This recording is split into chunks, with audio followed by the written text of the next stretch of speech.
Have you ever wondered why you act one way at work and completely different at home? It's not just adaptability, it's a mask you've been wearing your entire life, often without realizing it. Carl Jung called this the persona, a carefully crafted version of yourself designed to meet the expectations of others. Think about it. How much of your personality is truly yours, and how much is just a performance for the world? What if the face you show isn't even close to who you really are? Hold on to that thought, because what's hidden behind the mask might surprise you. What if the parts of yourself you avoid are quietly running the show? That's what Carl Jung called the shadow, the hidden, unspoken side of your personality that you'd rather not acknowledge. It's the stuff you deny, suppress, or even lie to yourself about. Anger, jealousy, insecurity, or fear. But here's the twist. The more you try to bury it, the more it controls you from the shadows. Let me paint a picture. Imagine you're stuck in traffic after a long day and someone cuts you off. Out of nowhere, you explode in rage, your face red, fists clenched, yelling at the windshield like it owes you money. 5 minutes later, you're thinking, where did that even come from? That's not me. But what if it is? What if that unexpected anger isn't just a random outburst, but a clue? A signpost pointing to something you've locked away deep inside? That's the shadow in action. It doesn't knock politely on the door. It bursts in through the window when you least expect it. Jung believed these hidden parts of ourselves build up over time, fed by societal norms, cultural expectations, and even our own internal critic. From a young age, we're told what's good and bad, and anything that doesn't fit the mold gets shoved into the basement of our psyche. Over time, that basement gets crowded and messy. But here's the catch. The shadow isn't just a junkyard of bad traits. It's also where you'll find hidden strengths, untapped creativity, and truths you've been avoiding. Think about it. Maybe your tendency to lash out stems from a long-standing fear of not being heard. Or perhaps your self-sabotaging habits are rooted in the belief that you don't deserve success. The shadow doesn't lie, it's brutally honest. And that's exactly why it's so uncomfortable to face. Let me share a quick story. There was a man, let's call him Tom, who was the life of the party, always cracking jokes, always smiling. But behind closed doors, Tom felt empty. Every time someone praised him, he'd shrug it off or make a self-deprecating comment. He couldn't take a compliment because deep down, he didn't believe he was worthy of one. His shadow was full of self-doubt he'd never confronted. And no matter how many jokes he made, that inner voice kept whispering, "You're not good enough." It wasn't until Tom started acknowledging his shadow, his insecurities and fears, that he began to change. Slowly, he stopped performing for others and started living for himself. So how do you deal with your shadow? Jung's answer was simple, yet profound. You have to stop running from it. Ignoring your shadow doesn't make it disappear, it makes it stronger. But when you face it, something incredible happens. You begin to integrate these hidden parts of yourself, accepting them not as flaws, but as pieces of the whole. It's like shining a light into a dark room. Suddenly, the monsters aren't as scary as they seemed. Now I know what you're thinking. How do I even begin to confront something I've been avoiding my whole life? Don't worry, we'll get to that. But for now, just know this. Your shadow isn't your enemy. It's a part of you. A messy, complicated, powerful part of you. And the sooner you stop fighting it, the sooner you can unlock its potential. The shadow doesn't just hold your fears, it holds your freedom. What you suppress has the power to shape your life. But when you bring it into the light, it transforms. And in that transformation, you'll find a version of yourself you never knew existed. Why is it so hard to look in the mirror? Not at our appearance, but at who we really are. It's not just uncomfortable, it's downright terrifying for most of us. But why? What makes the idea of facing our true selves feel like walking into a dark, abandoned house where every creak could reveal something we don't want to see? Carl Jung had a theory about this. He believed the ego, the part of us that's responsible for our sense of self, works overtime to keep us comfortable, even if that comfort is built on illusions. The ego is like a well-meaning but overprotective friend who's constantly whispering, "Don't look there, it's too scary. Stay up here where it's safe." It shields us from the deeper, messier truths about ourselves. But here's the problem. The ego's version of safe often means clinging to the familiar, even when it's holding us back. Let's be honest. Most of us are experts at avoiding self-reflection. We fill our days with distractions, from scrolling through social media to binge-watching shows that we don't even like. We tell ourselves we're too busy for introspection, but deep down, we know the truth. We're not busy, we're avoiding. Avoiding what exactly? The parts of ourselves we're afraid to face. Think about it. Have you ever found yourself avoiding a difficult conversation because you didn't want to deal with the emotions it might bring up? Or maybe you've set a lofty goal, like getting a promotion or buying a bigger house, only to feel strangely empty when you achieve it. These are all signs of a deeper fear of confronting the question, who am I, really? Society doesn't make it any easier. From a young age, we're taught to focus on the external. Good grades, a good job, a good reputation. We're told that success is about climbing the ladder, not asking why we're climbing it in the first place. We learn to measure our worth by how we're seen, not by how we feel. And in this constant race to prove ourselves, we lose touch with what's happening inside. Jung believed this avoidance stems from what he called the shadow self. Confronting it means peeling back layers of comfort and facing truths we've buried. For example, admitting that your constant need to stay busy might be a way of avoiding feelings of inadequacy. Or realizing that your perfectionism isn't about achieving excellence. It's about a fear of being judged. Here's the irony. What we're avoiding isn't some external monster. It's us. And yet we treat our deeper selves as though they're the villain in the story. Why? Because self-reflection is uncomfortable. It forces us to question our choices, our beliefs, even our identity. It can feel like standing on the edge of a cliff, unsure of what's at the bottom. But here's the twist. The very things we're afraid to confront are also the key to our growth. The anger you suppress, the insecurity you hide, the fear you ignore, they're not the problem. The problem is pretending they don't exist. And the longer we avoid them, the more power they gain. Take Sarah, for example. She spent years chasing external success, top grades, promotions, the perfect life. But no matter how much she achieved, she felt a constant emptiness, a sense that something was missing. It wasn't until she started asking herself the tough questions, why do I feel like I'm never enough? Why do I keep chasing approval? That she began to find real answers. The truth was uncomfortable, but it was also freeing. This fear of self-reflection isn't weakness, it's human. But what if the fear isn't the end of the story? What if facing it is the first step to something much bigger, something you can't quite imagine yet? For now, hold on to that thought, because the depths you fear may hold the treasures you've been searching for all along. What if the parts of yourself you've been avoiding, the ones that make you cringe, feel ashamed, or even a little scared, weren't your flaws but your untapped potential? Carl Jung called this process integration, and he believed it's the secret to becoming the most authentic version of yourself. But what does that really mean, and why is it so powerful? Let's start with a simple truth. We are not one-dimensional. There's the version of you that shows up to work, greets your neighbors, or shares pictures on social media. The polished, presentable you. Jung called this your persona. It's not fake, but it's also not the full story. Beneath it lies the shadow, the side of you that contains your suppressed fears, desires, and impulses. While the persona is the part you carefully curate for the world, the shadow is the messy, unedited draft. And here's the thing. The more you try to ignore or suppress the shadow, the more it controls you. Integration isn't about erasing the shadow. It's about recognizing it, understanding it, and learning how to work with it rather than against it. Imagine a tug of war between your persona and shadow. Constant tension, no progress. Now imagine dropping the rope and finding a way for both sides to walk together. That's integration. Take Mike, for example. He spent years struggling with self-doubt. On the surface, he was confident and successful, a rising star in his career. But deep down, he felt like an imposter, constantly fearing he wasn't good enough. His turning point came when he stopped running from those feelings and started listening to them. What he discovered was that his self-doubt wasn't just holding him back, it was also his drive to improve.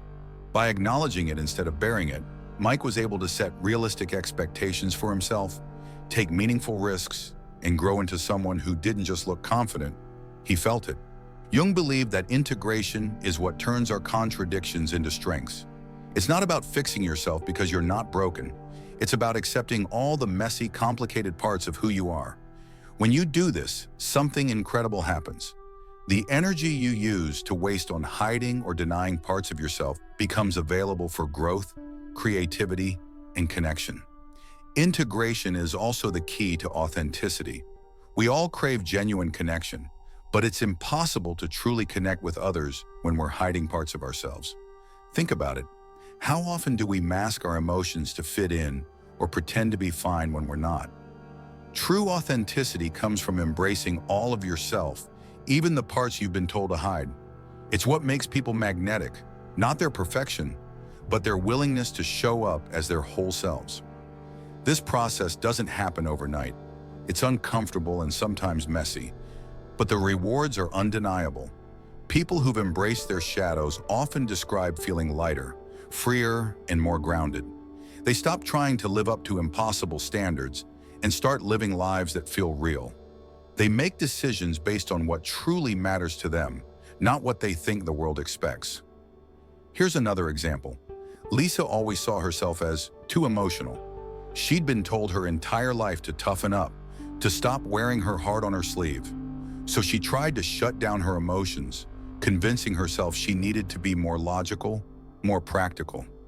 But this only made her feel disconnected and lost. When she started exploring her shadow, she realized her emotions weren't a weakness. They were her strength. They allowed her to empathize deeply, connect with others, and make decisions guided by intuition.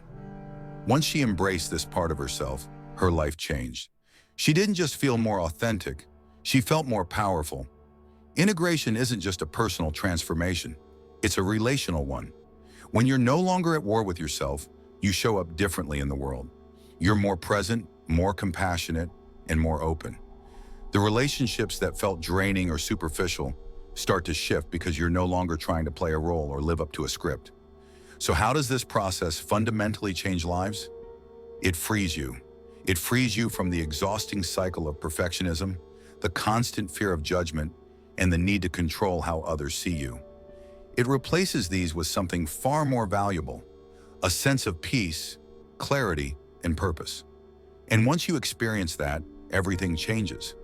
Now the question isn't whether you're ready to embrace your shadow, it's whether you're ready to embrace yourself. Because the person you've been searching for isn't out there somewhere. They've been here all along, waiting for you to finally let them in. Carl Jung often said, "Until you make the unconscious conscious, it will direct your life, and you will call it fate." This timeless piece of wisdom is a powerful reminder that much of who we are operates beneath the surface, often without our awareness. But how do we begin to truly know ourselves in a world that constantly distracts us from looking inward? Jung's teachings offer a blueprint for this journey, one that is both profound and surprisingly practical. The first step is recognizing that knowing yourself isn't about chasing perfection, it's about embracing complexity. Jung believed that every person carries both light and dark within them, what he called the shadow. This shadow is made up of all the traits, desires, and emotions we've pushed away because we were taught they weren't acceptable. Shadow work, then, is the act of shining a light on these hidden parts. This might sound daunting, but it can be as simple as paying attention to your reactions. The next time someone irritates you, pause and ask yourself why. Often, the traits we dislike in others reflect something we haven't accepted about ourselves. For example, if you find yourself judging someone for being too outspoken, could it be that you've suppressed your own voice for fear of being judged? By questioning these moments, you start to see your shadow for what it is, a part of you that's begging to be understood, not ignored. Another powerful tool Jung advocated for was dream analysis. Dreams, he believed, are the mind's way of communicating truths we might not be ready to face during the day. They're like postcards from the unconscious, offering clues about our deepest fears, desires, and conflicts. Start by keeping a dream journal. Even if the dreams seem nonsensical or trivial, write them down. Over time, patterns will emerge. Maybe you keep dreaming about a locked door or a recurring childhood memory. Instead of brushing these off, sit with them. Ask yourself what they might symbolize. If you dream of being chased, for instance, it might reflect something you're avoiding in your waking life. By engaging with your dreams, you begin a dialogue with your unconscious mind, allowing it to reveal truths that can guide your growth. Jung also emphasized the importance of self-reflection, but not the kind that turns into endless overthinking. Instead, he suggested taking time each day to sit quietly with your thoughts, free from distractions. This doesn't mean scrolling through your phone while half watching TV. It means creating a space where you can genuinely connect with yourself. Maybe it's during a walk, or while journaling, or even while staring out the window with a cup of tea. The key is to approach this time with curiosity rather than judgment. Instead of criticizing yourself for what you didn't accomplish, ask yourself what truly matters to you. What makes you feel alive? What drains you? These moments of stillness help you peel back the layers of societal expectations and reconnect with your core. Jung's teachings remind us that self-awareness isn't a destination, it's a practice. There's no point at which you'll have it all figured out, and that's okay. The goal isn't to eliminate all your flaws or answer every existential question. It's to learn how to live with your full self, flaws, contradictions, and all. This process is liberating because it frees you from the exhausting task of trying to live up to some idealized version of who you think you should be. Instead, you start to appreciate who you already are. Stories of transformation often share a common thread. The individual begins to see themselves clearly, not as they wish to be, or as others perceive them, but as they truly are. This clarity leads to breakthroughs, whether it's finding the courage to pursue a passion, repairing a strained relationship, or simply feeling at peace in one's own skin. And the best part? The tools to achieve this aren't locked away in some mystical retreat or expensive program. They're already within you. It's just a matter of learning how to use them. At its core, self-awareness is about reclaiming the parts of yourself you've forgotten or rejected. It's about realizing that the potential you've been searching for has been there all along, hidden beneath the surface, waiting for you to uncover it. So the real question is, are you ready to listen? Because once you begin this process, you'll find that knowing yourself isn't just a journey. It's the greatest act of freedom you'll ever experience. Transformation isn't a single dramatic event. It's a quiet revolution that begins when we decide to face what we've spent a lifetime avoiding. Carl Jung believed that true change comes not from becoming someone else, but from becoming more of who we already are. And that's the gift of his teachings. They don't promise an escape from the human experience, but instead invite us to embrace it fully. Think of it this way. Life is like carrying a suitcase.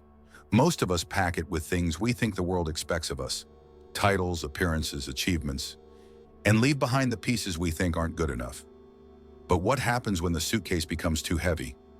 Jung's insights remind us to open it, take a good look at what's inside, and decide what truly belongs. It's not about throwing everything away, but about reorganizing what matters and letting go of the rest. And in doing so, we realize that some of the flaws we tried to hide were the very things that made us whole. The process of transformation isn't easy, and that's what makes it so powerful. A caterpillar doesn't simply grow wings overnight, it dissolves into something unrecognizable before becoming a butterfly. In the same way, stepping into your true self can feel messy, uncomfortable, even terrifying. But that discomfort is a sign that something beautiful is taking shape. Each time you confront a fear, accept a flaw, or forgive a mistake, you're building a bridge to a more authentic and fulfilling version of yourself. The beauty of Jung's teachings is that they apply to everyone, regardless of where you are in life. Whether you're struggling to find your purpose, battling self-doubt, or simply seeking deeper meaning, his ideas offer a roadmap for growth. By understanding and integrating your shadow, you gain the freedom to make choices that align with who you truly are, not who the world expects you to be. You start to see challenges as opportunities to grow, relationships as mirrors that reflect your inner world, and life itself as a canvas for continuous self-discovery. Take a moment to reflect on this. What parts of yourself have you been hiding? What would happen if you stopped running from them and started listening instead? The answers won't come all at once, but they will come little by little as you commit to this journey of self-awareness. And as you grow, you'll find that transformation isn't just about changing your life. It's about changing the way you experience it. The greatest gift you can give yourself is the courage to look within, not because it's easy, but because it's worth it. So as you close this chapter, ask yourself one simple question. If you could become the truest, most fearless version of yourself, what would that look like? The answer might just be the beginning of something extraordinary. As you reflect on everything we've explored, there's one challenge that can set everything in motion. Ask yourself, what's one truth about yourself you've been avoiding? Maybe it's a fear you've kept buried, a dream you've convinced yourself is impossible, or a part of your personality you've been too afraid to embrace. Whatever it is, start there. Because the moment you stop running, the real you begins to emerge. Transformation doesn't happen overnight, and it doesn't come from external achievements. It begins with that single brave step toward self-awareness, toward owning your shadow, questioning your assumptions, and stepping into your authenticity. If you found even a fragment of truth in what we've discussed today, don't let it end here. Take that thought, that question, that uncomfortable truth, and let it be the spark that lights something greater within you. And as you move forward, remember this. Growth isn't about perfection, it's about becoming. So will you take the first step? What you discover might just change everything.